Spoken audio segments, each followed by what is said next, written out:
Hi students, इस video में हम बात करेंगे exam memory maps of capacitance.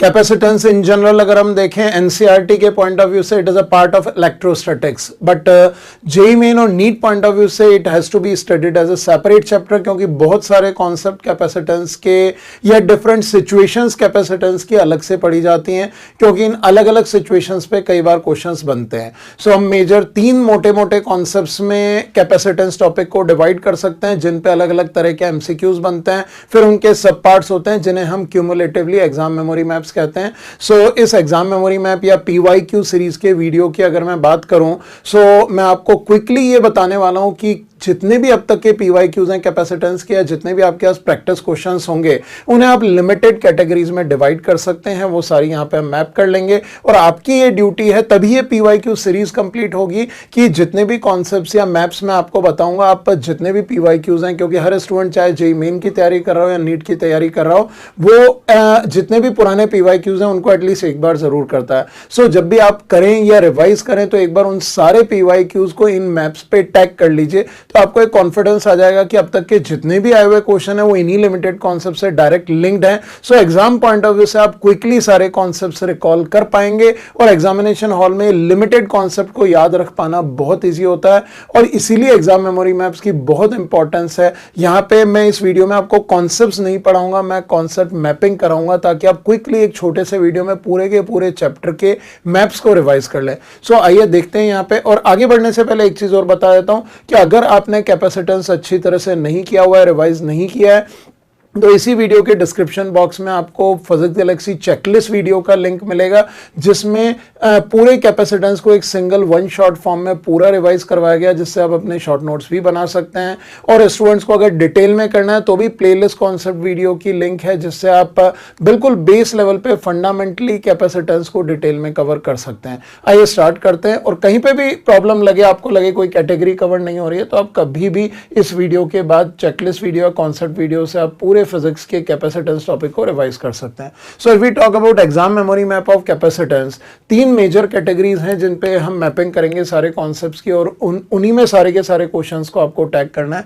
The first is capacitance basics. Basics की हम बात करें तो 3 लेवल होते हैं बेसिक्स के। सबसे पहला लेवल अगर हम बात करें या इसको 1A कहें, तो 1A होता है कैपेसिटेंस कैलकुलेशन, कि किसी भी गिवन फिजिकल सिचुएशन के अंदर अगर कैपेसिटेंस की कैलकुलेशन करनी हो, तो कैपेसिटेंस कैलकुलेशन करने के लिए हमारे पास एक सिंगल कंडक्टर होता है या 2 कंडक्टर होते हैं। 2 कंडक्टर होंगे तो उनके बीच में आप चार्ज क्यू ट्रांसफर कीजिए, एक पे प्लस क्यू दीजिए, एक पे माइनस क्यू दीजिए, और उनका पोटेंशियल डिफरेंस निकालिए, तो जो कैपेसिटेंस आएगी वो आएगी क्यू डिवाइडेड बाई वी। इस तरीके से हम निकाल सकते हैं। और अगर एक सिंगल कंडक्टर है तो उससे चार्ज को निकाल के इन्फिनिटी पे ले जाइए, यानी बॉडी पे चार्ज क्यू कर दीजिए, उसका Q divided by V potential, क्योंकि सिंगल बॉडी कैपेसिटर के अंदर अदर प्लेट ऑफ कैपेसिटर या other body of capacitor is considered at infinity. जब 2 बॉडीज होती हैं तो उन्हीं दोनों के बीच के चार्ज ट्रांसफर को कंसीडर किया जाता है, और उन्हीं के बीच के फील्ड की कैपेसिटेंस को कैलकुलेट किया जाता है। So this one thing. इसमें बहुत सारी वैरायटीज आ जाती हैं, आप कॉन्सेप्ट वीडियोस में देखेंगे तो बिल्कुल बेस वैरायटी होती है। Sphere capacitor, spherical concentric shell capacitor, coaxial cylinder का कैपेसिटर, वायर कैपेसिटर, और सबसे कॉमन पैरेलल प्लेट कैपेसिटर। इन सभी कैपेसिटर की कैपेसिटेंस इसी मेथड से निकाली जाती है। अलग अलग तरह के कई केसेस होते हैं। कई बार एक प्लेट को टिल्ट करके दे दिया जाता है, कई बार डाइलेक्ट्रिक रिलेटेड केसेस होते हैं, बट डाइलेक्ट्रिक में अलग कैटेगरी में बात करूंगा तो यहाँ पे नहीं ले रहा हूँ। सो अलग अलग वेरिएशंस के अंदर आपको charge divided by potential difference करके अगर कैपेसिटेंस निकालनी है गिवन फिजिकल सिचुएशन में, तो वो हम 1A कैटेगरी में लेते हैं। फिर 1B category is also quite useful, जहां पे हम क्या करते हैं, Q equal to CV based ही केसेस लेंगे। We are not talking about simply parallel plate capacitor. Parallel plate capacitor तो वो कैपेसिटर है जो आप सर्किट एनालिसिस में लगा देते हैं। इन जनरल कई तरह के केसेस आ जाते हैं। सो हम यहाँ पे इसको लिखेंगे Q equal to CV based and energy of capacitor. Energy of capacitor is half CV square या क्यू स्क्वायर बाई 2c या हाफ क्यू वी, ये फॉर्मूले आप यूज़ करते हैं। तो ये सारी जो कैटेगरी है Q equal to C V based जितने भी क्वेश्चंस हैं, डायरेक्ट दो बॉडीज़ के बीच में चार्ज की शेयरिंग हो रही है तो आप Q equal to C V से उसको सॉल्व कर सकते हैं। एक बॉडी के अंदर क्यू चार्ज है, उससे एसोसिएटेड कितनी फील्ड एनर्जी है वो हाफ सी वी स्क्वायर से निकाल सकते हैं। कैपेसिटर की दो प्लेट में एक पे अलग चार्ज दे दिया, दूसरे पे अलग चार्ज दे दिया, तो प्लेट के चार्ज डिस्ट्रीब्यूशन से related cases, energy related cases, ये जितने भी पॉसिबल केसेस होते हैं वो सारे हम यहाँ पे इस सेकंड कैटेगरी के अंदर लेके चलते हैं। अदर देन कैपेसिटेंस कैलकुलेशन, ये सारे कैपेसिटर बेसिक्स के ही केसेस माने जाते हैं। और थर्ड कैटेगरी अगर हम यहाँ पे बात करें 1C, so 1C is a specific case, बहुत रेयर कंडीशन में पूछा जाता है, लेकिन जेई एडवांस में कई बार इसके ऊपर बेस्ड क्वेश्चन आते हैं। Electric field associated with capacitor, के कैपेसिटर तो दिया हुआ है लेकिन कैपेसिटर के अंदर और भी सारे कॉन्सेप्ट इंक्लूडेड हैं। जैसे कैपेसिटर में एक सिंपल पेंडुलम टांग के ऑसिलेट कर दिया तो उसके इलेक्ट्रिक फील्ड को यूज़ कर रहे हैं, और कैपेसिटर की प्लेट के बीच के फोर्स की बात कर रहे हैं, प्लेट के सेपरेशन को कम ज़्यादा कर रहे हैं। तो ये जितने भी केसेस हैं this basically related to electric field between plates of a parallel plate capacitor।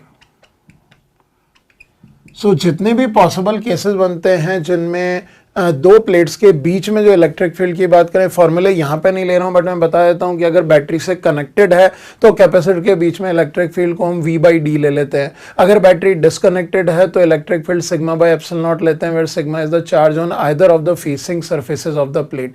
So electric field के रिलेटेड बहुत सारे केसेस बन जाते हैं। फोर्स बिटवीन द प्लेट्स आ जाता है, प्लेट्स के बीच में कोई चार्ज का मूवमेंट आ जाता है। सो एक parallel plate capacitor, single capacitor के अंदर अगर कोई भी एक्टिविटी हो रही है या उससे रिलेटेड प्लेट्स को पास या दूर लाया जा रहा है, उसके एनर्जी वेरिएशंस, बाकी सारी चीजें, तो वो फील्ड से रिलेटेड इस सी कैटेगरी के अंदर लेते हैं। सो बेसिक्स में ये तीन कैटेगरीज हैं, चाहे आप नीट की बात करें, जेईई मेन बात करें, जेईई एडवांस बात करें, तीनों बेसिक्स की कैटेगरी हैं। इसके बाद अगर सेकंड लेवल पे आते हैं that is capacitor in circuits. So circuits में all of you are well aware of कि पैरेलल प्लेट कैपेसिटर को ही यूज किया जाता है सर्किट के अंदर, और पैरेलल प्लेट कैपेसिटर का सबसे कॉमन जो केस होता है 1A, that is series and parallel combination. Series and parallel combination, इस पे बेस्ड इक्विवेलेंट कैपेसिटेंस के क्वेश्चंस कई बार आ जाते हैं। सो इक्विवेलेंट कैपेसिटेंस ही हम यहाँ पे लिखते हैं। जो फर्स्ट कैटेगरी कैपेसिटर सर्किट्स की वो इक्विवेलेंट कैपेसिटेंस कैलकुलेशन की है, जिनमें डायरेक्ट सीरीज पैरेलल एनालिसिस से हम कैलकुलेट करके क्वेश्चन को सॉल्व कर सकते हैं। कई बार क्वेश्चन थोड़े डिफरेंट फॉर्म में चल जाते हैं। थोड़े कॉम्प्लेक्स सर्किट की बात करें जैसे कि wheat stone bridge unbalance form में आ जाता है। ये सारे concept unbalance wheat stone bridge भी दो लाइन के अंदर सॉल्व करके इक्विवेलेंट कैपेसिटेंस आ सकती है, जो अभी कुछ दिन पहले मैंने एक डाउट टेक्स्ट वीडियो भी रिलीज किया था, या आप हमारे कॉन्सेप्ट वीडियो में देखें। एडवांस इलस्ट्रेशन में बहुत सारे क्वेश्चंस मैं ऑलरेडी सॉल्व करके बता चुका हूं। बाय यूजिंग नोडल एनालिसिस या किरचॉफ्स करंट लॉ फॉर्मेट से आप सॉल्व कर सकते हैं। सेकेंड कैटेगरी हमारी वही आती है, दिस इज 2A। सो इसके बाद अगर 2B कैटेगरी को मैं देखता हूं तो सेकेंड सर्किट्स के अंदर ही कॉम्प्लेक्स सर्किट्स और सर्किट्स विद मल्टीपल बैटरीज, मतलब ऐसे सर्किट जिसके अंदर एक से ज्यादा बैटरीज प्रेजेंट होती है, तो वहां डायरेक्ट सीरीज पैरेलल एनालिसिस काम नहीं करता, वहां पे हमको नोडल एनालिसिस लगाना होगा या किरचॉफ्स लॉ से उस क्वेश्चन को सॉल्व करना होगा। तो ये वाले जो केसेस हैं नीट पॉइंट ऑफ व्यू से जरूरत नहीं पड़ेगी, जेईई मेन या जेईई एडवांस में जरूर इस कैटेगरी के कई क्वेश्चंस अलग अलग तरीके से पूछे जाते हैं, that you should be well aware of. Third category अगर अपन यहाँ पे देखते हैं तो that is switching circuits, 2C। Switching circuits मतलब एक सर्किट गिवन है, उसके अंदर एक स्विच भी दिखाई दे रहा है। तो जब स्विच को क्लोज किया जाता है तो क्लोज होने से पहले और क्लोज होने के बाद में कैपेसिटर्स के चार्जेस में वेरिएशन आ जाता है। और जब किसी भी सर्किट में चार्ज फ्लो होते हैं तो certainly according two joule heating effect उस सर्किट में कुछ ना कुछ हीट जरूर प्रोड्यूस होती है। सो वहां पे हीट की कैलकुलेशन की जरूरत पड़ सकती है।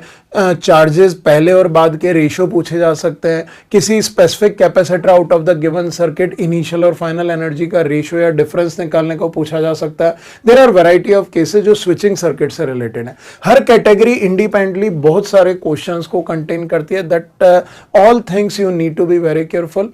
ये सीरीज में हम पूरा का पूरा मैपिंग की बात करें, आप पुराने PYQs, JEE main, JEE advance, NEET, जितने भी आपके पास PYQs हैं, जो भी आपका टारगेट एग्जाम है, आप इनमें टैगिंग करने की कोशिश कीजिए। जेई मेन और नीट में मैं ये कह सकता हूँ 95 to 99% सारे आपकी जो हमारी PYQ सीरीज के एग्जाम मेमोरी मैप्स हैं इससे टैग हो जाएंगे, और आप सिर्फ इन कॉन्सेप्ट को दिमाग में रख के चलेंगे तो एग्जाम में आपको कॉन्सेप्ट को रिकॉल करना और क्वेश्चन को सॉल्व करना बहुत ही एफिशिएंट हो जाएगा। आपकी स्पीड, एक्यूरेसी दोनों स्ट्रांग होंगी, सिली मिस्टेक्स के होने की पॉसिबिलिटी बहुत कम हो जाएगी। लास्ट एक कैटेगरी और है 2D, यहां पे मैं लिख देता हूं, that is RC circuits. RC circuits को बहुत डेप्थ में नहीं ले रहे हैं, क्योंकि आरसी सर्किट जो करंट इलेक्ट्रिसिटी की एग्जाम मेमोरी मैप होंगे, उन एग्जाम मेमोरी मैप में भी आरसी सर्किट एक कैटेगरी आएगी, वहां पे भी मैं वापस से रिपीट करके बताऊंगा। तो ये एक ऐसी कैटेगरी है जिसको आप दो मैप में रखते हैं, करंट इलेक्ट्रिसिटी में और साथ ही कैपेसिटेंस में, कि अगर आरसी सर्किट में सी से रिलेटेड क्वेश्चन होंगे तो वो सारे आप मान लीजिए यहीं से रिलेटेड होंगे, एनर्जी कैलकुलेशन होगी या हीट प्रोडक्शन से रिलेटेड होंगे। और हीट प्रोडक्शन भी आरसी सर्किट में डायरेक्ट ये जो स्विचिंग वाला एनालिसिस है उससे निकल जाता है, जरूरी नहीं है आपको I²R वाले मेथड से हीटिंग कैलकुलेट करनी है। और कई बार आर से रिलेटेड क्वेश्चन होंगे वो हम करंट इलेक्ट्रिसिटी में ले जाएंगे। सो ये तीन अपने आप में काफी इंपॉर्टेंट कैटेगरीज हैं। सर्किट से रिलेटेड जितने क्वेश्चन कैपेसिटेंस के अब तक पूछे गए या पूछे जाएंगे वो इन्हीं तीन में से एक में मैप हो जाते हैं। लास्ट कैटेगरी है डाइलेक्ट्रिक इन कैपेसिटर्स। डाइलेक्ट्रिक में बहुत ज्यादा वेरिएशंस नहीं है, but still you need to be aware of. सबसे पहली जो कैटेगरी है dielectric insertion. Dielectric insertion based questions कई बार पूछे जाते हैं कि एक कैपेसिटर बैटरी से कनेक्टेड है या नॉट कनेक्टेड है, उसमें डाइलेक्ट्रिक डालने से कैपेसिटर प्रॉपर्टीज पे क्या क्या इफेक्ट आता है, इस पे बेस पूरी एक वैरायटी ऑफ केसेस या कैटेगरीज बनती हैं, जिसमें हम ये कह सकते हैं कनेक्टेड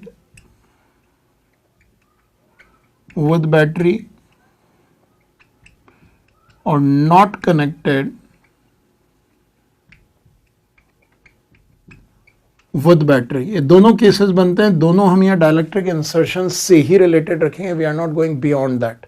और कई बार ऐसा भी होता है डाइलेक्ट्रिक दो कैपेसिटर पैरेलल में या सीरीज में जुड़े हैं, उसमें एक डाइलेक्ट्रिक इंसर्ट कर दिया तो सर्किट पे क्या इफेक्ट आता है, या कैपेसिटर के पैरेलल या सीरीज कॉम्बिनेशन से ओवरऑल इफेक्ट कितना प्रोड्यूस हो रहा है, तो वो सेकंड कैटेगरी में डाल देते हैं 3B के अंदर,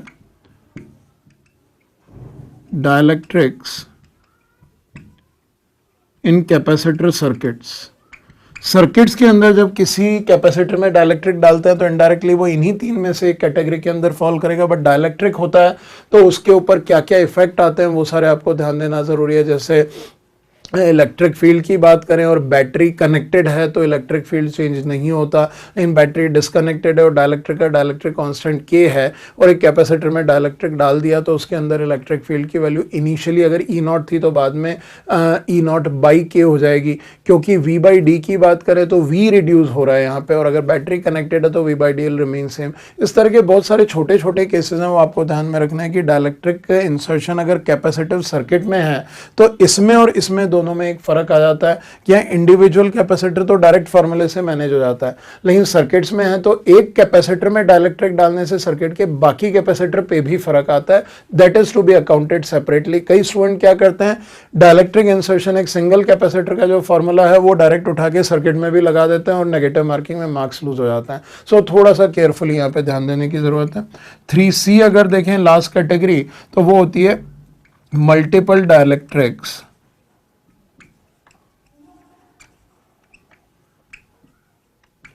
इन अ कैपेसिटर। एक सिंगल कैपेसिटर में प्लेट्स के पैरेलल खूब सारी डाइलेक्ट्रिक स्लैब डाल दें, या प्लेट्स के परपेंडिकुलर 2 3 4 डाइलेक्ट्रिक स्लैब डाल दें, या डाइलेक्ट्रिक स्लैब की थिकनेस या वर्थ को वेरी करके कैपेसिटर को फिलअप कर दिया जाए तो इक्विवेलेंट कैपेसिटेंस पे क्या फर्क पड़ता है। ये केसेस भी हम थ्योरी में बहुत सारे ले चुके हैं, लेकिन आपको ध्यान रखना है इस पे वैरायटी के जितने भी केसेस होते हैं उन केसेस को बहुत केयरफुली हैंडल करना होगा कि अगर प्लेट्स के पैरेलल डाइलेक्ट्रिक्स डाले गए हैं तो सारे के सारे डाइलेक्ट्रिक्स को इंडिपेंडेंट कैपेसिटेंस हम मान सकते हैं और उन कैपेसिटर्स को हम सीरीज में कनेक्ट किया हुआ ले सकते हैं और उसकी इक्विवेलेंट कैपेसिटेंस निकाल लेते हैं। और अगर प्लेट्स के परपेंडिकुलर डाइलेक्ट्रिक्स डाले गए हैं तो इन दैट केस हम सारे डाइलेक्ट्रिक्स को इंडिपेंडेंट पैरेलल कैपेसिटर्स की तरह से ट्रीट करते हैं। और अगर पैरेलल में भी हैं और परपेंडिकुलर भी हैं तो इन दैट केस पहले आपको पैरेलल वाले केसेस को अलग करना होगा, फिर सीरीज में सॉल्व करना होगा, क्योंकि पैरेलल में पोटेंशियल डिफरेंस सेम रहता है। सो बेसिक थ्योरी की अगर हम बात करें तो सारी चीजें मैं बता चुका हूं कि डिस्क्रिप्शन बॉक्स में आपको प्लेलिस्ट के लिंक हैं हमारे कॉन्सेप्ट वीडियो के, वहां से आप डिटेल में कवर कर सकते हैं, या चेकलिस्ट वीडियो का लिंक है जिससे वन शॉट में पूरे कैपेसिटेंस के सारे कॉन्सेप्ट एक साथ रिव्यू कर सकते हैं। इस वीडियो में मैंने जो ये 9 कॉन्सेप्ट में पूरे कैपेसिटेंसेस के एमसीक्यूज की मैपिंग करी है, this map is extremely going to help you out and I would suggest कि कई स्टूडेंट्स हमारे चैनल पे नए हैं, अगर वो इस वीडियो को देख रहे हैं तो जितने भी पीवाईक्यू सीरीज के वीडियोस हैं सारे देख के ये मैप्स बना लीजिए, आपको एग्जाम पॉइंट ऑफ व्यू से बहुत जबरदस्त हेल्प करने वाले हैं। सो यहाँ पे हम इस वीडियो को कंक्लूड करते हैं। Very soon we are going to meet again with another PYQ series map. Wish all the best.